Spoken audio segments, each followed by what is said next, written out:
Negro, muy buenas noches, bienvenido. ¿Cómo te va? Alfredo, buenas noches, ¿cómo estás? Bien, bien, muy bien. Bueno, atento a todo tipo de información que está circulando. Realmente como pocos días a esta hora hay información de todo tipo. Política, lo que está pasando en Río de Janeiro, por supuesto. Así que hemos seguido lo más rigurosa y cercanamente posible todo lo que está pasando. Exactamente, vamos ahora con Hugo Machiavelli y distintos expertos a analizar y conectarnos ahí con lo que está pasando en Río de Janeiro, que verdaderamente es muy grave, ¿no? Ahí el combate en las favelas contra el narcotráfico, y la pregunta es si se va a meter Lula con el ejército también, claro. Porque es impactante. Las imágenes son esas cortinas de humo, ¿no? Que salen como una ciudad bombardeada, como si fuera claro. Un bombardeo, ¿no? Bajo fuego. Muy impresionante. Y el otro tema, el cambio total del escenario. Ahora voy a contar desde el punto de vista económico y fundamentalmente político, ¿no? Porque no sé qué pensás vos, pero el triunfo de Milei, que ha sido arrasador, sí, no solamente por la provincia de Buenos Aires, sino fundamentalmente porque dio el batacazo en todo el país y venciendo a las provincias de los gobernadores con los cuales tiene que negociar. Claro. La actitud también del presidente, ¿no? Desde el triunfo muy contundente e inesperado por la mayoría de la dirigencia política, desde ese lugar convoca este jueves a los gobernadores. Ya parece que 15, 17 gobernadores van a estar presentes. Así es. Y es un giro, te diría, total, ¿no? En lo que ha sido, por lo menos, el estilo de Milei en la primera etapa de gobierno, ¿no? Sí, Carlos Menem diría un giro copernicano. Copernicano. Un giro copernicano. Mirá, justo que estuvimos entrevistando a el gobernador que ganó por más de 20 puntos en Entre Ríos, Rogelio Frigerio, nos anticipó que él va a concurrir y que efectivamente van a poner sobre la mesa los temas del Pacto de Mayo, pasado mañana a las 5 de la tarde, y como querían los gobernadores va a estar presente quien convoca, que es el presidente Javier Milei, junto al jefe de gabinete Guillermo Franco. La verdad que ha cambiado muy fuerte. Ese es un dato, ¿eh? Sí. Ese es un dato, porque el otro dato que me dan es que Milei está convencido, obviamente, de que fue su hermana, y es cierto, la estratega de todo esto, sí. la que dijo, creo que hay una nota, después la vamos a repasar, de Cecilia Devana, que es la destacada de la Nación en Casa de Gobierno, que dice, bueno, todos pensaban que no era posible, digamos, ganar con este armado político, y ¿qué querés que te diga? Esto fue Karina. Karina contra todo, y fundamentalmente contra Santiago Caputo, o los profesionales de la política que decían, no, esto no es posible, ¿no? Claro. Y en parte a eso, lo que me dicen es que Karina Milei, de alguna manera, por lo menos de acá hasta el 10 de diciembre, está fortaleciendo a los que estaban de salida por la llegada de Caputo. Y en el primer lugar de todos, a Guillermo Franco y a Lisandro Catalán, al ministro del Interior, ¿no? Sí, yo tengo una versión, nada fuertemente informativo, pero sí una versión que circuló hoy en Casa Rosada, es que ha quedado un poquito herido todavía Santiago Caputo, precisamente por todo lo que vos estás contando, y por esto, ¿no? No solamente Guillermo Franco diciendo, vengo a dar los resultados, a contar el éxito de la boleta única de papel, porque me lo pidió el presidente, sino, bueno, esto que estamos contando que va a ocurrir pasado mañana. Yo lo que creo respecto de la táctica, yo creo que era una táctica, a mi criterio, según demostró la realidad, equivocada en las provincias, en las elecciones provinciales, donde tiene mucha potencia y mucha fuerza los gobernadores, como ocurrió con el gobernador Valdés en Corrientes, donde la Libertad Avanza hizo una elección paupérrima, o si hubiese habido elecciones provinciales, de hecho Maximiliano Puyaro en Santa Fe hizo una muy buena elección en el tema constitucional, y un gran acierto en el tema nacional. Recién lo decía Cristian Boutier, nos comentaba que claramente los gobernadores de peso, incluso de buena gestión, como Yarlora o como Puyaro, a la hora de lo nacional, como no tienen referente, pierde potencia, pierde impacto su impronta ante el electorado. Y por lo tanto, esa táctica de ir con gente propia, aunque sean desconocidos, eso le es lo dio que resultado vio, a nivel nacional. Eso es lo que vio Karina Milei, sí. Y no vio nadie. Claro, exactamente. La verdad que, como lo reconoce el presidente, y hay que decirlo, sí, no lo vio nadie, y lo vio Karina Milei. Te voy a decir más, justamente estás hablando del único gobernador de Provincias Unidas que salvó la ropa, digamos, que sacó medio punto, un punto más que la Libertad Avanza en Corrientes. Fue el único gobernador. Que me dicen que en los chats decía esto es provincias hundidas. ¿No? Que él fue el inventor del provincias hundidas, porque el resto, los 5 restantes gobernadores, perdieron 4 de manera muy contundente con la Libertad Avanza. Y en el caso de Vidal perdió frente al kirchnerismo, quedó tercero y la Libertad Avanza segundo en Santa Cruz. Entonces, la verdad que el armado político de alguna manera empoderó tanto a Karina Milei. Me parece que Karina Milei ahora está sobrevolando esa interna que tenía con Santiago Caputo y lo que quiere es reorganizar y aplacar las cosas. Y me parece que la señal que está dando con Franco, que va a ser interlocutor fundamental el jueves con los gobernadores, con Santiago Caputo, obviamente Pablo Quierno en Cancillería, como hay una especie de reorganización por ahora con este gabinete y no la idea de que entraba Santiago Caputo Salvador y que reorganizaba todo, ¿no? La idea de que se había hecho todo mal. Como justamente salió tan bien la movida política, me parece que todos empezaron a reconocer dónde está el verdadero poder, ¿no? Sin duda. Y otro dato que arroja la elección, que es muy favorable al presidente Milei, es que esos gobernadores que estamos hablando, de provincias tan importantes que han sido derrotados con amplitud, bueno, ahora tienen la posibilidad, no digo de agachar la cabeza porque no es humillante, pero sí de ir al diálogo que ha sido convocado. Antes de la elección tenían más pruritos, hacían valer el poder provincial, pero ahora luego de esta elección saben que tienen que sentarse a negociar y el presidente ha entendido eso y los gobernadores también. Exactamente, es decir, se sientan a negociar pero desde otro lugar, ¿no? El poder está en la Casa Rosada, que insisto, ha sido tal vez tan importante como el triunfo electoral, la actitud en ese triunfo. Sin duda. No regodearse en el triunfo, sino iniciar la negociación que necesita el gobierno para avanzar en el Congreso. Y del lado del PRO, las 2 figuras que emergen son Patricia Bullrich y vos decías Diego Santilli, pero hoy son Libertad Avanza. Hoy son Libertad Avanza. Ya no son más PRO. Sí, es cierto. Hoy hay que colocarlos en el casillero de la Libertad Avanza, pero si también avanza, jugando con las palabras, esta coalición que no se terminó de consolidar, pero que sí se dio en algunas provincias, como en Entre Ríos, como en Mendoza con el PRO, bueno, por ahí, más allá de la camiseta partidaria que tengan los candidatos, tanto Patricia Bullrich como Diego Santilli son los posibles candidatos en 2027 a la jefatura de gobierno de la ciudad Patricia y a la gobernación Diego Santilli, por las 2 fuerzas, más allá de su pertenencia. Hoy le hice una pregunta envenenada a Rogelio Frigerio y le dije, ¿quién es su jefe político? ¿Mauricio Macri o Javier Milei? Me dijo, mi jefe político son los votantes de Entre Ríos, los habitantes de Entre Ríos. Pero ¿no? te escuché, pero ese es el único gobernador, Frigerio, del PRO, que obviamente hizo la mejor elección junto con la Libertad Avanza, sacó más del 50% de los votos. El otro gobernador que le fue bien fue Cornejo, el radical, también más del 50% de los votos en Mendoza. Cornejo no tiene reelección. Y está claro que ahí Milei quiere a Petri. Ya está Petri anotado. En Mendoza en la pole position. Entonces el único que sale ahí del PRO, gobernador que puede decir, bueno, mi jefe político es el pueblo, de Frigerio. Claro. Ahora vos le hacés la misma pregunta hoy a Santilli, o le podés hacer la misma pregunta a Patricia Bullrich y me parece que van a reconocer el jefe político en Milei. El liderazgo de Javier Milei, sin duda. Coincido plenamente con vos, Maximiliano. Exactamente. Alfredo, gracias como siempre. Abrazo grande, hasta el próximo martes, buen programa. Un gusto, Alfredo, gracias. Muy buenas noches a todos, bienvenidos a la noche de La Nación Más, bienvenidos a Hora 23. En un ratito nos vamos a meter con Hugo Machiavelli en todo el tema de lo que está pasando en este momento en Río, en la lucha contra el narcotráfico, combates en la favela y una situación de máxima tensión. Triunfo tan arrasador como inesperado, un triunfo en toda la línea, no solamente a nivel nacional, más de 40%, 9 puntos de diferencia con el peronismo, sumando absolutamente todo.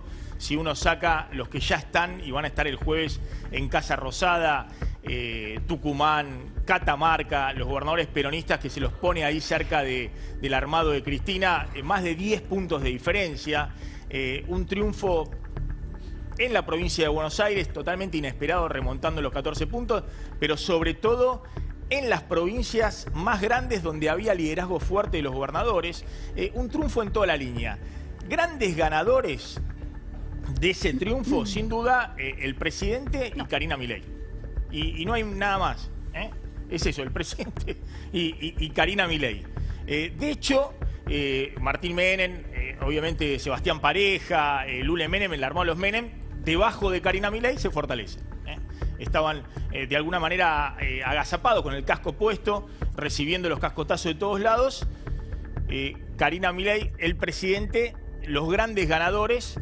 Tanto es así que hoy nuestra colega Cecilia Devana cuenta en el diario La Nación que anoche el presidente, nuestra colega está destacada ahí en Casa Rosada, dice esta frase. Directamente dice la frase: la única que creyó que podíamos ganar era mi hermana. Y otra vez acertó. ¿Qué querés que te diga?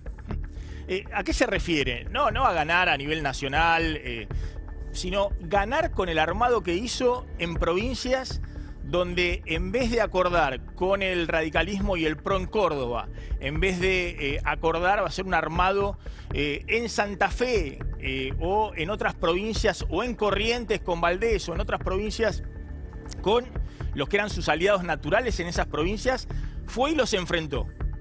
En Salta con Gustavo Sáenz, fue, los enfrentó y les ganó a todos.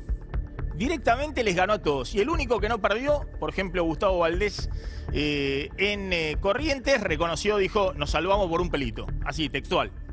Nos salvamos por un pelito porque esto es provincias hundidas. Todo lo que pensamos que podíamos enfrentar la ola violeta de Milei, nos equivocamos. Karina Milei, que a partir de haber sido reconocida como la única que dijo este tiene que ser el armado, junto con los Menem, con Martín Menem, con Lune Menem, con ese armado, son los que decidieron, con Sebastián Pareja en la provincia de Buenos Aires, ese armado electoral, de alguna manera se erige por encima de la interna que tenía muy fuerte en el gabinete con Santiago Caputo. Lo que me dicen es, se reunió con Guillermo Franco, con Lisandro Catalán, que están muy golpeados porque todas las versiones de que entraba Santiago Caputo a la jefatura de gabinete, que venía empoderado, después de una salida muy intempestiva de Gerardo Huertain, del canciller, muy mortificado por los ataques de la troupe de Santiago Caputo en redes sociales, muy mortificado, en un diálogo con Milei y con Karina Milei, contándoles realmente que se había sentido muy mortificado. Bueno, de alguna manera, hoy el gabinete está armado así. Veremos después del 10 de diciembre, que obviamente salen Bullrich, sale Luis Petri, hay cambios naturales, veremos cómo se reorganiza. Pero el que va a recibir, junto con el presidente, a los gobernadores, la anterior placa, por favor, es Guillermo Franco, el jefe de gabinete, y es Lisandro Catalán, el ministro del Interior. De alguna manera, la anterior placa, por favor, Karina Milei ha ido y efectivamente zanja un poco la discusión, la grieta. Por ahora hay un jefe de gabinete, que además es un jefe de gabinete dialoguista, que va con esta línea de negociación con los gobernadores.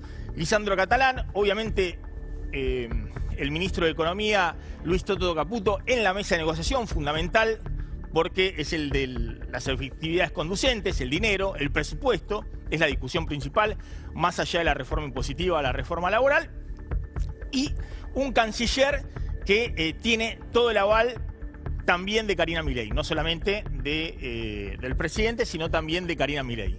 Entonces, por ahora es eso, fortalecido totalmente el equipo económico que asume Cancillería, y en el equipo político, Guillermo Franco, que también estaba muy mortificado por todas las versiones que se sucedían antes de la elección. Después de la elección, Karina Milei pasó y de alguna manera restañó las heridas dentro del gabinete, les dijo, y todos entendieron, es la que está por encima de esa discusión. No hay una interna con Santiago Caputo. Está por encima. Eso siempre se va a zanjar de esa manera. No hay otra posibilidad. ¿Quiénes están también dentro de los ganadores? Obviamente emergen las figuras de Patricia Bullrich, que le fue muy bien en la ciudad de Buenos Aires, de Diego Santilli, que hizo una elección verdaderamente histórica, revirtiendo el resultado en la provincia de Buenos Aires, pero hoy el jefe político de los dos es Javier Milei. Están totalmente, son ex-pro, hoy están dentro del alineamiento con La Libertad Avanza. Cornejo, que sacó más del 50% de los votos, el radical, pero no tenía otra alternativa, y tiene un sucesor que está puesto por la Casa Rosada, que es Luis Petri, que ganó efectivamente la elección, y Rogelio Frigerio, que tiene muy buen diálogo con la Casa Rosada, sigue siendo pro, veremos en el futuro, hizo un acuerdo con La Libertad Avanza, sacó más del 50% de los votos y venció un peronismo fuerte, pero por más de 20 puntos en la provincia de Entre Ríos. Bueno, ¿quiénes son los grandes perdedores? Sin duda, de lo que sucedió el domingo a nivel nacional. Bueno, los grandes perdedores son, por un lado, Cristina Kirchner, que estuvo detrás del armado en provincia de Buenos Aires y del armado en todo el país. Ahora van a ver, hay críticas muy duras en algunas provincias donde Cristina decidió la intervención del PJ local y se presenta permanentemente como alguien que divide o obtura cualquier posibilidad de renovación del peronismo, y Axel Kicillof, que aparecía como la estrella naciente, la posibilidad de enfrentar a Cristina, y que, bueno, lo que había sido un triunfo muy contundente en la elección local, termina dándose vuelta en la provincia de Buenos Aires, y por otro lado hay un desconcierto total respecto al 2027, cómo va a emerger un nuevo liderazgo si tiene como salvavidas de plomo a Cristina Fernández atrás. ¿Quiénes están también dentro de los perdedores, dentro de los grandes perdedores? Sin duda, los gobernadores de Provincias Unidas, que buscaban hacer una alternativa más centrista, ni kirchnerismo ni mileísmo, una tercera vía, y que evidentemente hoy no hay espacio para eso y fracasó rotundamente. Puyaro salió tercero, y a una diferencia muy importante de La Libertad Avanza, que superó los 40 puntos. Puyaro llegó, arañó los 18 puntos, su candidata a diputada nacional, la vicegobernadora. Yarlora y Schiaretti, que perdieron por más de 14 puntos frente a un candidato a diputado ignoto de La Libertad Avanza. Milei se quedó con todo lo que era el PRO y el radicalismo desaparecieron de la provincia de Córdoba. Hoy son Libertad Avanza, que sacó más de 42 puntos en Córdoba, con un candidato que no lo conoce nadie, y que le sacó más de 14 puntos a la lista del gobernador y de Schiaretti. Nacho Torres, que finalmente perdió por una diferencia exigua, pero perdió también en la provincia de Chubut. Vidal, el gobernador de Santa Cruz, que quedó tercera su lista, como le pasó a Puyaro, detrás de Fuerza Patria del kirchnerismo en Santa Cruz, y en segundo lugar, cerca, La Libertad Avanza. Y el gobernador de Jujuy, Sadir, el radical, que también perdió de una manera muy contundente en una provincia donde el radicalismo era muy fuerte y quedó totalmente avasallada. Dentro de los gobernadores también perdedores, y de los que el gobierno va a ir a buscar rápidamente, la placa siguiente, por favor, están, bueno, Pasalacua de Misiones, ganó La Libertad Avanza frente a un armado que era inexpugnable en Misiones, de Rovira y del gobernador Pasalacua. En Neuquén, un gobernador con muy buena imagen en la provincia perdió frente a la lista de La Libertad Avanza en Neuquén. Ganaron los dos peronistas que van a ser los principales arietes dentro del peronismo en favor de Milei y dividiendo al peronismo en el Congreso, que son Jalil y Jaldo, Jalil en Catamarca y Jaldo en Tucumán.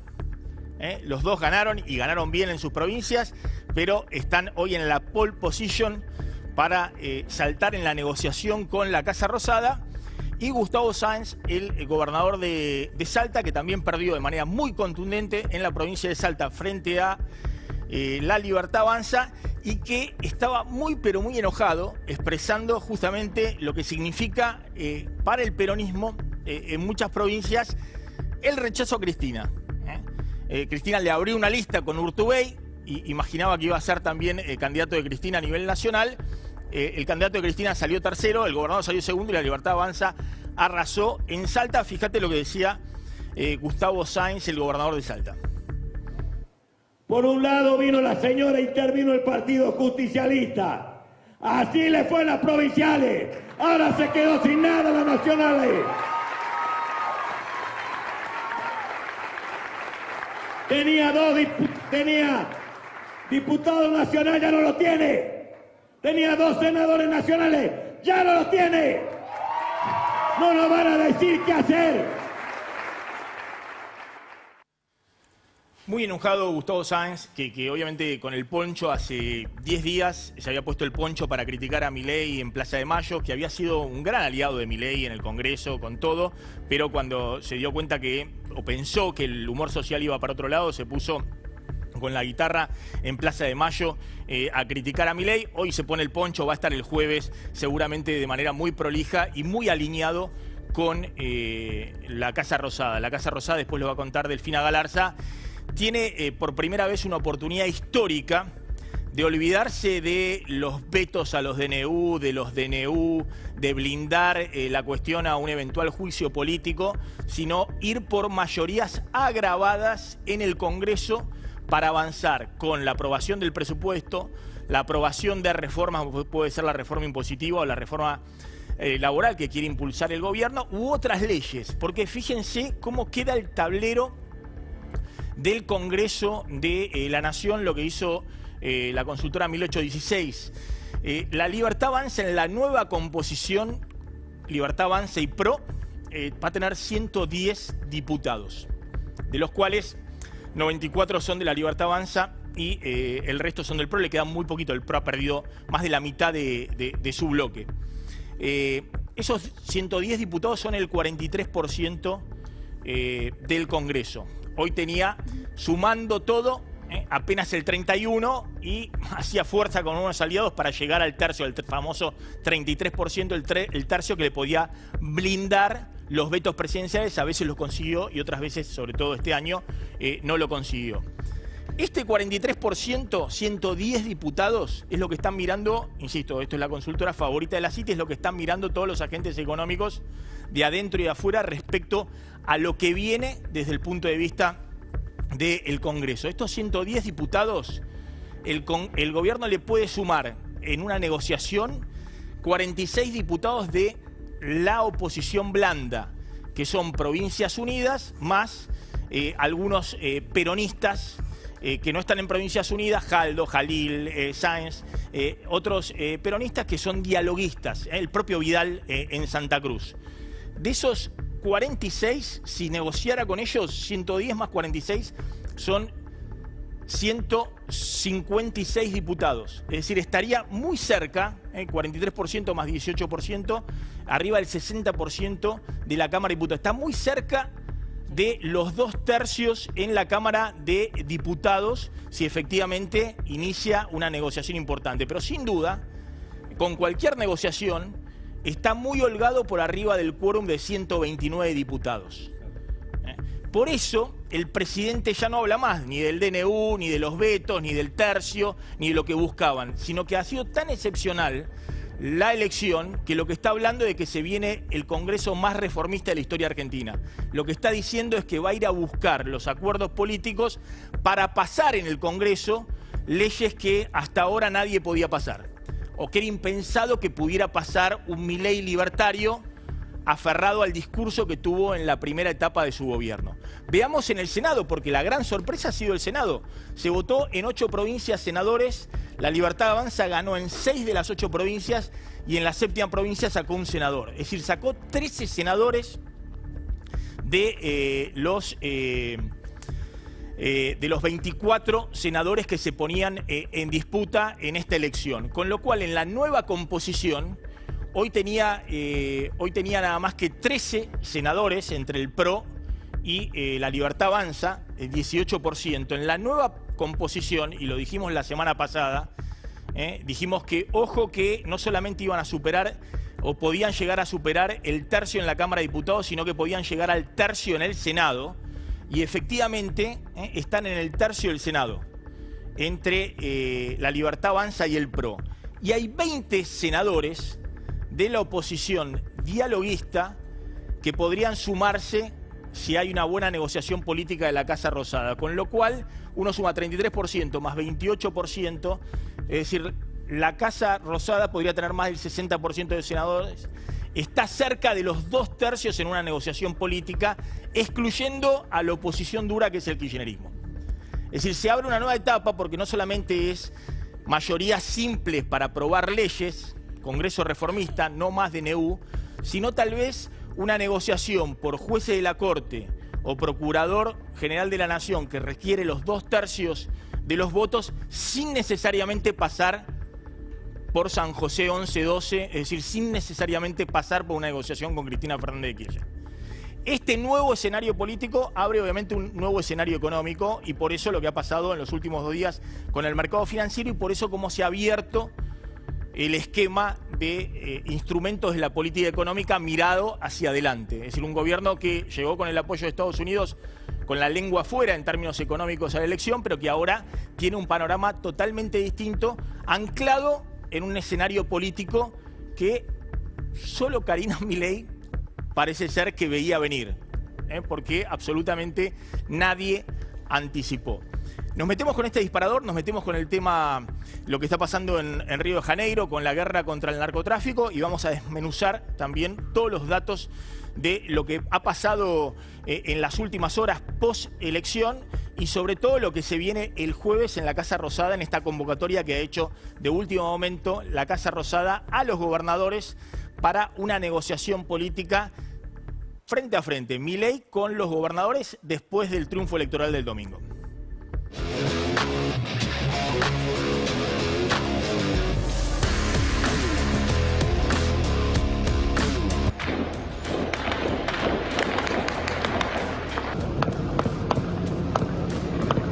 Nem de segurança, nem de defesa. É o Rio de Janeiro completamente sozinho nessa luta hoje e estão fazendo a maior operação da história.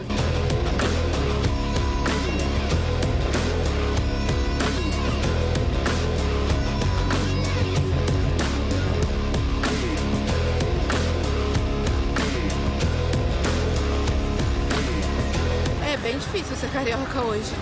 A falta de segurança é uma coisa bem complicada. Porque precisa-se de um programa de segurança pública nacional, como já proposto pelo governo federal e os estados. Tá tenso, tá muito tenso. Eu nunca passei assim por isso. Eu sou carioca, nascida e criada aqui no Rio, moro aqui na Rocinha e tá um caos, então nunca vi essa coisa assim desse jeito, é aterrorizante.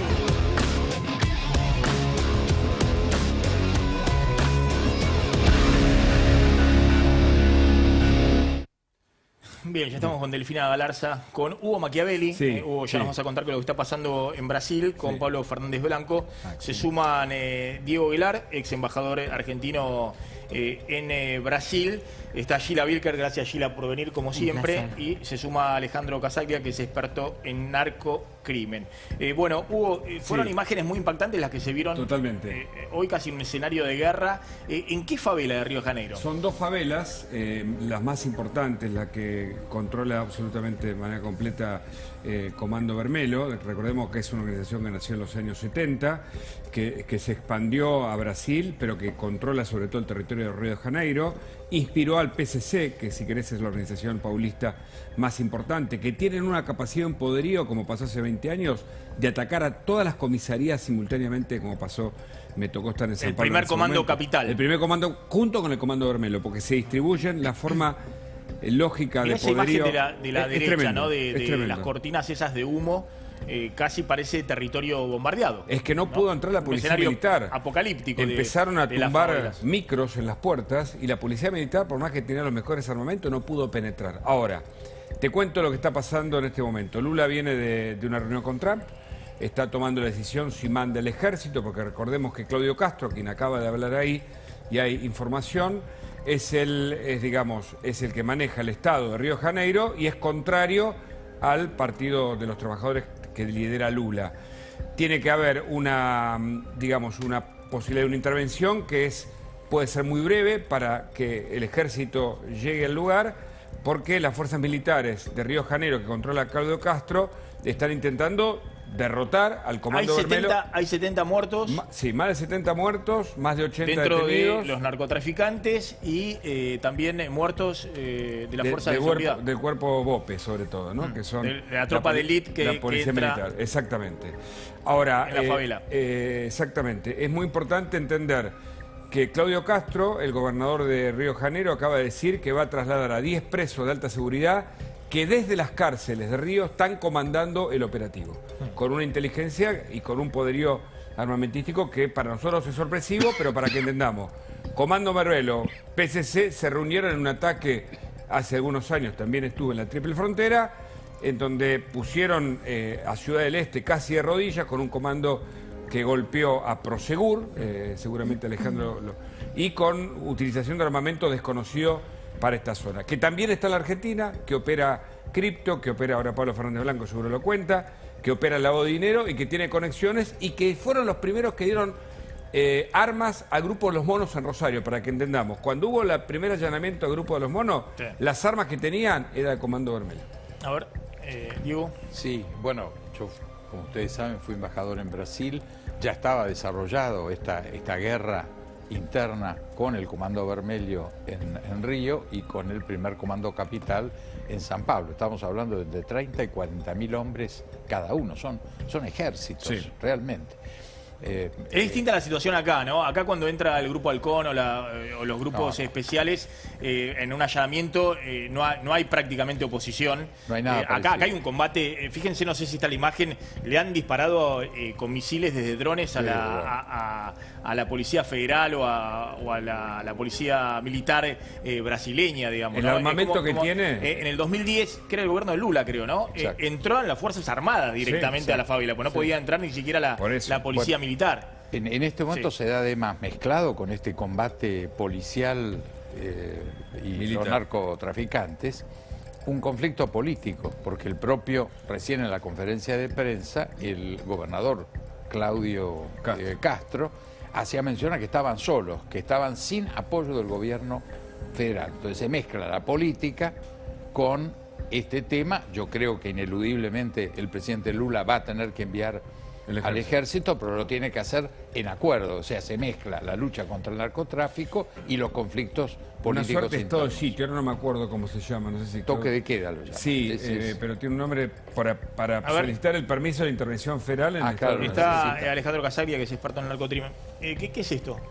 Bueno, esto es más de lo mismo que se viene produciendo, como dijo Hugo, el Comando Vermelho nace en los 70, en realidad en los 60 nace la Falange Vermelha, que era una combinación entre criminales y exguerrilleros, y en el 79 nace como organización criminal, copando en ese momento el 80% de las favelas de Río de Janeiro. Hace unos 10, 12 años atrás empezó a separarse algunas facciones del Comando Vermelho. Ahí se forman organizaciones como Amigos dos Amigos, Tercer Comando Puro, y Comando Vermelho se queda con el 40% aproximadamente de las favelas. Pero bueno, estos enfrentamientos en el 2009 tenemos que recordar que en Morro dos Macacos derribaron un helicóptero de la Policía Militar con un lanzacohetes. Y en el 2014, durante el gobierno de Dilma Rousseff, se ordenó también la intervención de la Policía Militar en la recuperación de las favelas, porque la FIFA amenazó con quitarle la sede del Mundial de Fútbol, al igual que en el 2016 las Olimpiadas, ¿no? Claro, claro. El ataque en Ciudad del Este en el 2017 fue tremendo. Bloquearon un puente, o sea, fueron a pegarle a las comisarías para distraer la atención de lo que estaban haciendo para llevarse 40 millones de dólares de la sede de Prosegur de Ciudad del Este.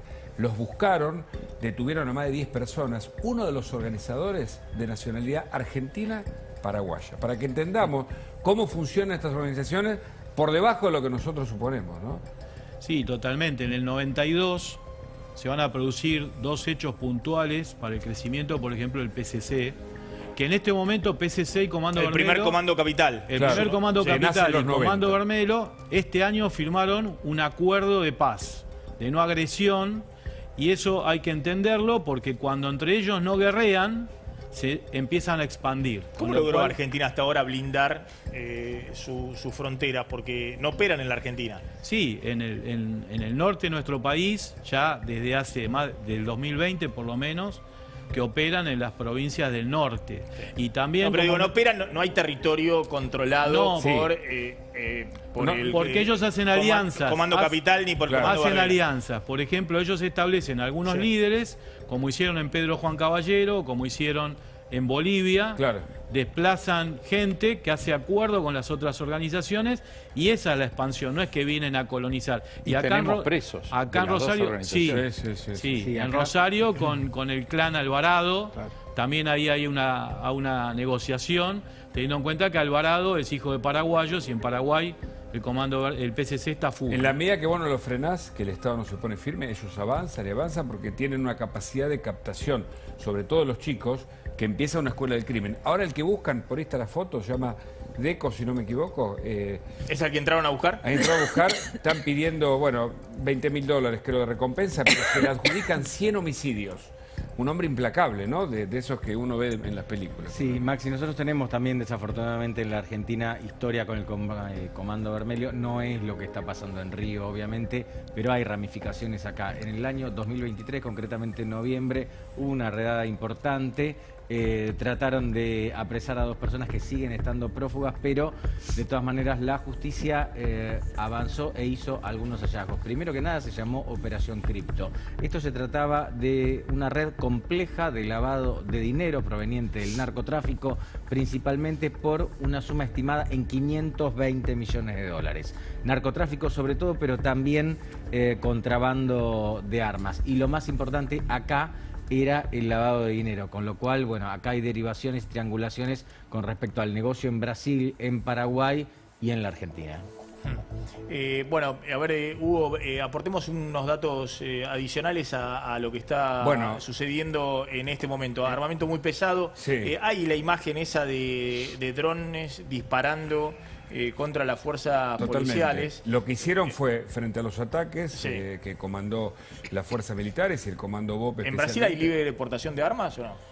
No, me parece no. Porque vos mostraste, vos hiciste un informe de lo que son. Hay un video son armas de guerra, digamos, lo que tienen. Claro, cuando fuimos a contar la crónica de este ataque, mirá, en la triple esto es de Foz de Iguazú. La policía de Brasil nos permitió mostrar esto, tiene audio. Mirá las armas que tenían en ese momento. Son armas de muy alto calibre. Aquí hay una pistola. Mirá, esa es una... ¿Cómo se llama? Todas estas armas fueron decomisadas por la Policía Federal de Brasil, que en este momento está recorriendo la zona, trabajando en una fuerza... Con esto habían hecho el asalto en la triple... Claro, con esto habían golpeado la sede de Prosegur, se llevaron $40 millones. Parte del armamento, la Policía de Brasil te permitía y nos permitió algo que acá sería difícil demostrar, mira, levantar el arma incluso, para entender el tipo de armamento que manejaban esa organización. Valiente el cronista jovencito, no sé quién era el chico ese. Esto fue en el 18, pasaron Morocho. Sin ganas. El jovencito tuvo futuro en el periodismo. Pero para contar esto, ¿no? Que esto fue en Foz de Iguazú, pero por el ataque en Ciudad del Este, donde un argentino estaba involucrado con esta organización, dedicada a todo tipo de delitos. A ver, dale, mostremos la imagen del dron y completemos la info, así vamos también a la política. Mirá el dron. Sí. Pero además, lo que ellos hicieron, ¿entendés? Que fueron a secuestrar ómnibus y los volcaron en la puerta de los pasillos para que las fuerzas militares no pudieran entrar. O sea, para tener esa capacidad, digamos, de despliegue de soldados y casi como un ejército es muy, muy importante. Argentina se viene salvando de no ser Colombia, no ser México, no ser Brasil. Por ahora no hay capacidad de fuego similar a esos lugares que vos mencionás. Lo cual no significa... Digo, donde México no hace falta ver narco, digamos. Provincias, municipios, asesinatos de alcalde, atentados, narcotráfico que permea toda la dirigencia política, gobernadores, un presidente que también estrella en la serie de Netflix, en la década del 90. Es decir, el narcotráfico trasladándose a lo que era antes Colombia, controlando territorio, enfrentándose directamente con el ejército. Metiéndose en la política. Frente a frente, claro, comprando a todos los políticos. y Brasil más localizado, en las favelas.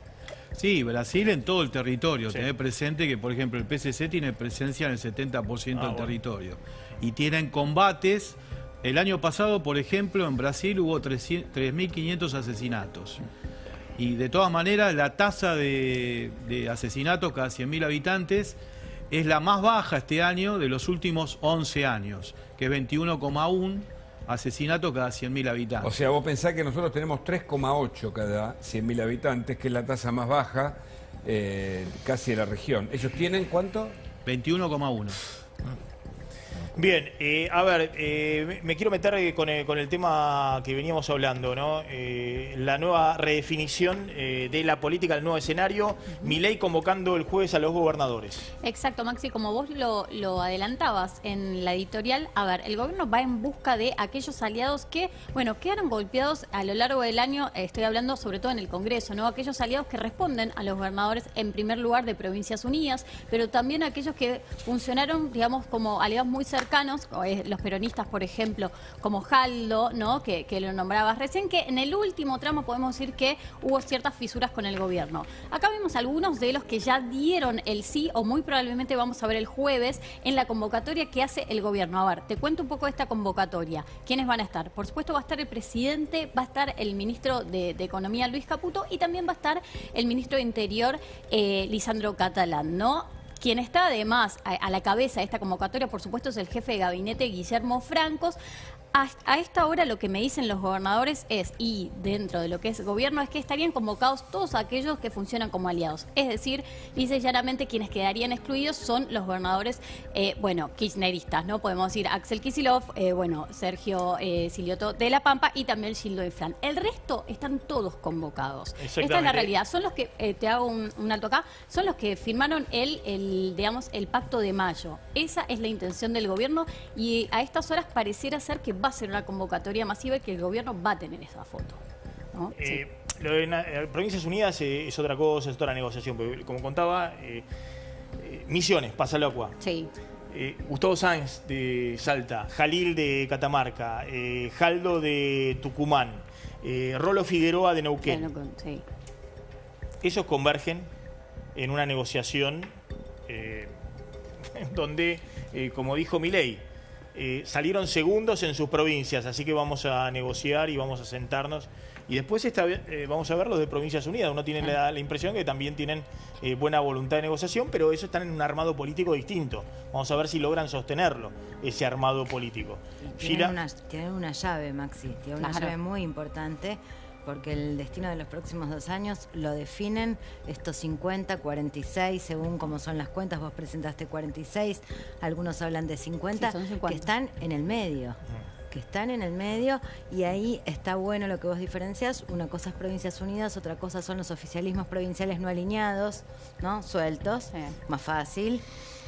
Otra cosa son estos gobernadores peronistas que han tenido un comportamiento el año par de acompañar todo, el año impar y sobre todo el final, a partir de un armado que los desafió internamente, de retirarse de la escena. Pero bueno, yo creo que la diferencia con el año 2024 para este es una Libertad Avanza que se mostró muy agresiva, que armó en los territorios, y que esto también es un dato que los gobernadores deben estar pensando de cara al 27, ¿no? Sin lugar a dudas. Es decir, que van a armar en 2027 en general también. Ahora... Y no lo sabemos. Sí. Va a formar parte de las negociaciones probablemente, pero lo que saben, la experiencia que tienen es que la Libertad Avanza tiene una política agresiva. Tiene una política agresiva y les ha armado incluso a gobernadores que los han acompañado. Entonces hay algo ahí que supongo que deben tener entre los cálculos y que se va a poner en juego en la negociación, sin lugar a dudas. Sí, bueno, y volviendo un poco allí a lo que decís, es cierto, a ver, estamos hablando de, después lo podemos ver en pantalla, pero de estos 50 legisladores que tienen la llave para el quórum y además los 2/3, ¿no? Y es tal cual. A ver, estamos hablando, Maxi, del bloque de, por ejemplo, de Encuentro Federal, que tiene ahí terminales con muchos de los gobernadores de Provincias Unidas, pero también aquellos gobernadores peronistas, como por ejemplo lo decíamos, ¿no? Gustavo Sanz, de Osvaldo Jaldo. Bueno, acá está la clave. Acá lo que se ve es que el gobierno ya... Fíjense que ya no habla más del tercio, del DNU, claro. todo eso. está Ojo, hay un proyecto de DNU, de la nueva ley de DNU, que está en el Senado. Que va a ir a extraordinarias, que probablemente... No, que está en el Senado ahora. No, que está ahora en el Senado, que viene con la vieja composición, que ha tenido modificaciones en diputados. Sí. Hay que ver si pasa en el Senado antes del 10 de diciembre. Sí, que se postergó Milei lo va a vetar y ahí no habría forma de insistir. Pero más allá de eso, el gobierno va por las leyes. Estamos hablando de que va para construir 140, 150 votos en diputados y holgadamente arriba de... los 34 votos necesarios en, igual tiene que negociar, en el Senado. Pero va con una llave, ¿no? En la negociación, sí. Mira, yo creo que el escenario ha cambiado contundentemente. Que el presidente puede ir, y todo indicaría que va, por armar un frente, una coalición de 65 al 70%, aislar a la minoría dura kirchnerista. Creo que está en condiciones de hacerlo y por lo tanto ya las leyes, si los vetos, si el 33%, el 30%, ya es historia antigua. Él va por mayorías parlamentarias, creo que lo puede hacer y lo va a hacer. Me parece que nos estamos olvidando de algo. Obviamente está el resultado fresco de la elección, pero hay que gobernar un país, ¿no? Hay que levantar la economía. Esto ha mostrado no ser tan sencillo y a medida que esto avance también van a avanzar los alineamientos políticos. Es decir, yo no veo, me parece que 2027 queda lejos y que el gobierno parte de una situación ahora mucho más cómoda, pero que tiene un trabajo importante. Y es un año que el que quiera hacer política, la sociedad lo va a castigar. 2026 es un año donde, al margen de la política electoral, tenés que... Es un año de trabajo. Claro, tenés que traer a la sociedad y dice, no, claro, te salen las tres leyes, te salen dos de las tres leyes que pero querés tiene meter. Que sacar un presupuesto, ¿no? Digo que... Yo creo que el presupuesto se van a poner todos de acuerdo porque todos quieren que salga. A ver, fíjense... Yo creo que acá la gran pregunta es por el costo social de las reformas. Si va a tener un impacto en los gobernadores que van a tener que acompañarlo o no. Eso también va a estar en el cálculo de los gobernadores a la hora de decidir. Es que justamente en el presupuesto lo que se está discutiendo es cómo lograr el equilibrio fiscal con un ajuste que sea menor al que ha habido hasta ahora, que fue el ajuste de licuación y motosierra en 2024, el de motosierra en 2025, y ahora la discusión es cómo priorizar ciertas áreas, obra pública y demás, que va a ser la discusión con los gobernadores, manteniendo un superávit fiscal primario. Pero les quería mostrar, después, ¿qué quedó del PRO? El radicalismo no quedó nada. Del radicalismo, no, es decir, en Córdoba, donde el radicalismo ha sido muy fuerte y donde ha tenido el último candidato a gobernador eso habla de la crisis de Juntos por el Cambio, que era de Loredo. Y todos decían, che, pero ¿cómo no arregló con Juez, no arregló con De Loredo para hacer un armado? No arregló con nadie. No. Fue y arrasó. Desapareció el PRO y desapareció el radicalismo en Córdoba. Desapareció. Sacó 2% de los votos. Y las únicas dos figuras que emergen del PRO, sacando a Frigerio, que sacó más del 50% en Entre Ríos, veremos. Pero las únicas dos figuras que emergen del PRO son Patricia Bullrich, muy bien posicionada para ser tal vez candidata en 2027 a jefa de gobierno de la ciudad. Me dicen que va Jorge Macri el jueves. Sí, bajo. Por dato, ahora. Un dato. Y me dicen que... Bueno, fueron en alianza, Maxi. O sea, que Milei está conversando con Macri. Claro. Que ya van 3 diálogos con Macri y que el diálogo sigue, digamos. Que aunque ahora no necesita mucho menos de lo que necesitaba antes. Pero que hay diálogo. Pero hay diálogo porque el gobierno sabe que necesita negociar. Es la etapa de la negociación. Es todo lo frente posible. Respetuosamente, obviamente la elección fue fantástica para Milei, pero Milei tiene objetivos muy ambiciosos. Muy ambiciosos y ya se quemó con leche. Me parece que tiene que entender que desde la victoria tiene que ampliar. Fíjense, el hombre... esos 24 diputados del PRO que están naturalizados, como pareciera que naturalizados, pintados de violeta, bueno... Ojo, si no nos olvidemos de los penatos de Vidal, por eso, tenés ADN diversos, necesitas todavía la intervención de Mauricio Macri para ordenar esa tropa. Es importante. No están adentro naturalmente. Fíjense, el hombre, emergen dos personas del PRO, me parece. Uno es Patricia Bullrich, le preguntan quién es tu jefe político. Milei. A Montenegro, el intendente de Mar del Plata. Y hoy le preguntaron a Santilli, Debo Plagel y a Ritón. ¿Y qué iba a decir? ¿Y qué dijo Santilli? ¿Qué? ¿Milei? Sí, es Milei. Bueno, fíjense Santilli, Sí, tiro un loco. salvo Patricia Bullrich, el único que emerge del PRO con un triunfo importante. Habrá que ver cuánto pesó ahí Milei, cuánto pesó la figura de Santilli.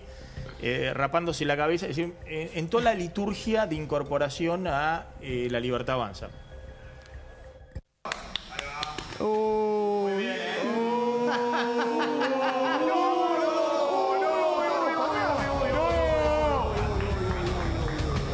Mira, parezco Matantuono, escúchame, que no soy. Esto es la ceremonia iniciática en el canal de stream del señor Daniel Parisini, la mano derecha de Santiago Caputo. Sí. Igual no se las pasó la huestes cero, digitales. ¿Qué vas ahora, Diego? Va Diego Santilli y se rapa, ¿no? Porque creo que hizo una promesa. Si ganaba. Sí, claro. Sí. Y se rapó junto con otros. Es todo un gesto. Absolutamente. ¿Gesto de qué? De alineamiento total. Es el gesto como ponerse el buzo violeta. ¿Te acordás las fotos de los 8 referentes? Pero para después las 8 acá, sesiones electorales? no antes, Pero, como pasó bueno, en aquella foto. Con el formato promesa, si querés. formato ¿Viste? Promesas de campañas Sí, cumplidas, yo soy señores. judío. Es la circuncisión. Es el pacto con Dios. Con la fuerza del cielo. Es el ascenso a las fuerzas del cielo. Literal, pura metáfora este programa, ¿viste? De todas maneras, me parece que todos entendieron por dónde pasa el poder, más allá de que su interlocutor sea Santiago Caputo. Ese es el mensaje final. Todos entendieron. Maxi, discúlpame, acá hay un dato central. La recomposición económica viene del consenso y la recomposición política. La necesita también Washington, la necesita salir la pata de la intervención de la Secretaría del Tesoro. Van a poder gracias al consenso político. Entonces acá se junta la necesidad internacional con el fondo, con el propio Secretaría del Tesoro y el inicio de la recuperación económica. Suspendimos el consenso y paró la reactivación. Yo creo que el efecto inmediato del consenso político va a ser el reinicio de la reactivación económica. Gracias a todos por haber estado acá. Vamos hablando de la tanda cuando volvamos. El dato económico del día. Controlar los costos y la gestión de tu pyme con Simple Tempo. Manejar tu facturación, compras y tesorería de forma ágil y sencilla con el mejor software administrativo contable. Tempo Software. Si tenés una pyme o sos autónomo, ingresás a simpletempo.com y elegís el plan que mejor se adapta a tus necesidades. Simple Tempo, 25 años junto a las pymes argentinas. La Nación junto a OSDE presentan Bienestar Fest.